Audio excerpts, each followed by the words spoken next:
যেখান থেকে শব্দ এসেছে সেখানে সবাই তাকায়। যা দেখলো তাতে সবাই উৎফুল্ল হয়ে গেল। তবে একজন মুখে বিরক্তি নিয়ে তাদের দিকে তাকিয়ে আছে। যারার সকল কাজিন, ফুফু, ফুফা এসেছে। তাদের দেখে যারা মুচকি হাসে। সকলে ভেতরে প্রবেশ করে। এক হইহুল্লোর পরিবেশ। ইলিয়াস, রায়হান, রুহান সিয়ামের পাশে বসে, আর মেয়েরা সব যারার পাশে, বড়রা বড়দের পাশে। রায়হান সিয়ামের কানে কানে বলল, তোমার প্রিয়তমা তোমারই আছে ব্রো, সারা জীবন দেখতে পারবে।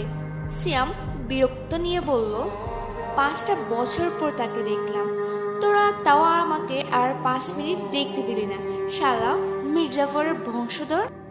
আচ্ছা সরি, প্রিয়তমাকে প্রথম দেখে তোমার অনুভূতি কেমন? সিয়াম আবেগীয় ওর নির্বিশেষ হয়ে যারার দিকে তাকিয়ে মুখে প্রাপ্তির হাসি দিয়ে বলল, 5 বছর পর তাকে দেখে মনে হলো থেমে গেছে সময়। চোখের চাহনিতে লুকোনো সব অজস্র কথা, অগোছালো অপেক্ষার সব ব্যথা এক নিমিষে জেগে উঠল। সে দাঁড়িয়েছিল একই রকম, চিরচেনা, অথচ নতুনের মতো ধরা দিল হৃদয়ে। আমি শুধু তাকিয়ে রইলাম, নিঃশব্দে বললাম, তুমি ছিলে, আছো আর থাকবে আমার সমস্ত প্রার্থনায়। ও হাউ রোমান্টিক। যা শালা। রায়হান কিছু বলতে নেবে তার আগে তাদের কথোপকথনে ব্যাঘাত ঘটানোর জন্য শারমিন বলল, ভাইয়া আমাদের জন্য গিফট আনোনি? সিয়াম মুচকি এসে শারমিনের দিকে তাকিয়ে বলল, এনেছি। বলেই আবার লাগেজ থেকে গিফট বের করতে লাগলো। বড়দের জন্য শাড়ি ও পাঞ্জাবি, আর ছোটদের জন্য কয়েকটা বক্স বের করলো। ফারিয়ার জন্য গাউন, শারমিনের জন্য কসমেটিক্স, রায়হানের জন্য ফোন, রুহানের জন্য ল্যাপটপ, ইলিয়াসের জন্য 5টা হুডি প্লাস শার্ট প্লাস গেঞ্জি, মমিতার জন্য শাড়ি ও যারার জন্য একটা বক্স। তা যারার হাতে না দিয়ে ইলিয়াসের হাতে দিয়ে বলল, এটা তোর বোনকে দিয়ে দিস। এটা বলেই উপরে হাঁটা দিল। বড়রা নিজেদের মাঝে কথা বলতে ব্যস্ত, তাদের এদিকে খেয়াল নেই। তবে ছোটরা সকলে সিয়ামের এমন কথায় অবাক হলো। যারার চোখে পানি ছলছল করছে। তার এমন কি দোষ যে সিয়াম ভাই তার সাথে এমন করে? সগোপনে চোখে পানি মুছে নিল। সিয়াম তা দেখেও না দেখার মতো করে চলে গেল। ইলিয়াস যারার দিকে বক্সটা এগিয়ে দিল। যারা তার মুচকি হাসি দিয়ে বক্সটি নিল, এরপর নিজের কামরার উদ্দেশ্যে হাঁটা দিল। সকলে এই দুইজনের মনোভাব বোঝার প্রয়াস চালাচ্ছে। সিয়াম নিজের রুমে এসে অবাক হয়ে যায়। সেই আগের মতো সাজানো, আগের সেই গ্রান, হয়তো তার মার কাজ। এটা হঠাৎ তার নজর গেল একটা টেবিলে ছোট একটা মাটির মেয়ে পুতুল রাখা। সিয়াম দরজা বন্ধ করে দিয়ে সেই মেয়ে পুতুলটির দিকে এগিয়ে যায়। পুতুলটিকে নিজের হাতে নিয়ে বলল, আমার ব্যবহারে ব্যথা পেয়েছো ডল? নির্বাক সেই মাটির তৈরি পুতুল থেকে কোনো জবাব আসলো না। সিয়াম পুতুলটির মাথায় আঙুল বুলিয়ে দিতে দিতে বলল, আমি কি করব বলো? তোমার সেই চোখের চাহনি, সেই ঠোঁটের স্নান হাসি আজও আমাকে মাতাল করে, পাগল করে তোলে আমার অবুঝ মনকে। তোমাকে ছোঁয়ার তীব্র ইচ্ছে আমার মনে হানা দেয়, কিন্তু তুমি তো এখনো সেই ছোটটি রয়ে গেলে ডল। কিছুক্ষণ মাথায় হাত বুলিয়ে একটা চুমু এঁকে দিল। পুতুলটিকে আগের মতো করে রেখে চলে গেল। লাগেজ থেকে কাপড় চোপড় বের করতে গিয়ে হঠাৎ 10 বছরের একটি মেয়ের ছবি বের হয়। সেখানে মেয়েটি ফুল ছিঁড়ে কানে গুঁজে রেখেছে।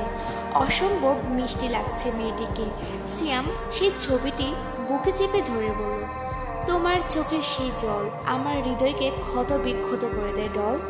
আর তোমার কাছে গেলে তোমাকে পাওয়ার যে অসম্ভব এক বিরাজ সৃষ্টি হয়। বলেই ছবিটিকে নিজের থেকে সরিয়ে কিছুক্ষণ তাকিয়ে থাকলো। এই কিছুক্ষণ যে কতক্ষণ তার সেটা জানা নেই। গত 5 বছরের ছবিটাকে সে যতই দেখুক মনে হয় এখন নতুন দেখছি।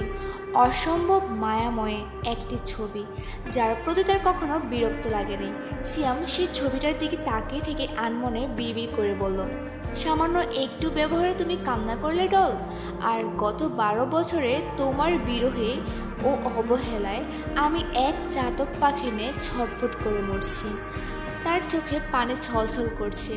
তা মুছে একটি সাদা টি শার্ট ও কালো ট্রাউজার নিয়ে একটা হট শাওয়ার নেওয়ার জন্য চলে গেল। আজ যে তার সকল ক্লান্তি একজনের চোখের মাঝে হারিয়ে গেছে। গত 12 বছরের যন্ত্রণা সে তার চোখের দিকে তাকিয়ে নিঃশেষ হয়ে গেছে। তা কি সেই মানুষটি বুঝতে পেরেছে? যারা রুমে এসে দরজা বন্ধ করে বালিশে মুখ গুজে কান্না করছে। কি অপরাধ করেছিল সে? তার প্রতিদান আল্লাহ এভাবে দিচ্ছে।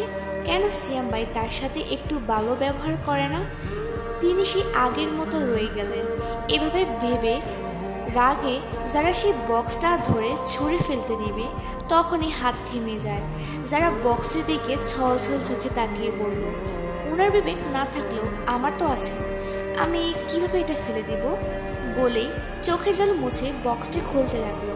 বক্স খোলার সাথে সাথে একটি চিরকুট দেখল। সে চিরকুটটি হাতে নিয়ে তার ভাঁজ খুলতে লাগলো।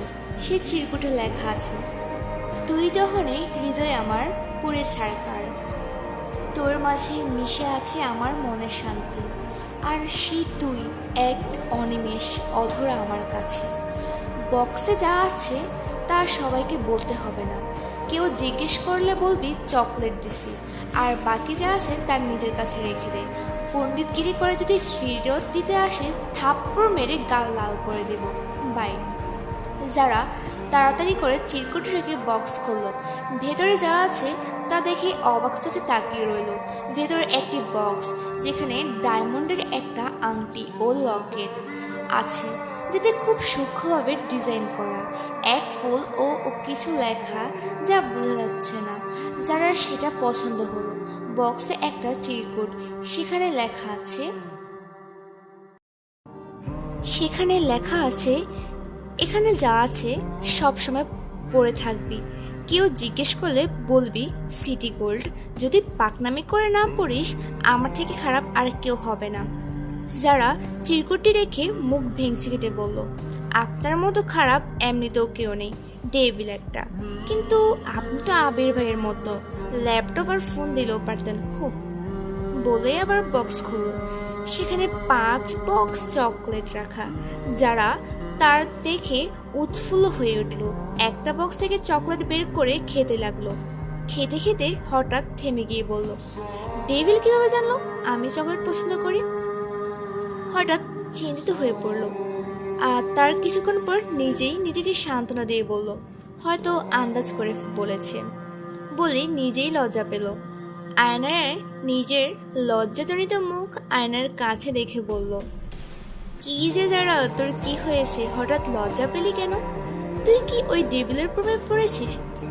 ছি ছি, কি ভুল করলি তুই? তো আজকের মতো পর্বটি এখানেই শেষ। পরবর্তী পর্বের জন্য অপেক্ষা করুন আর আমার চ্যানেলটিকে সাবস্ক্রাইব করে রাখুন। আল্লাহ হাফেজ। সবাই ভালো থাকবেন, সুস্থ থাকবেন। ধন্যবাদ।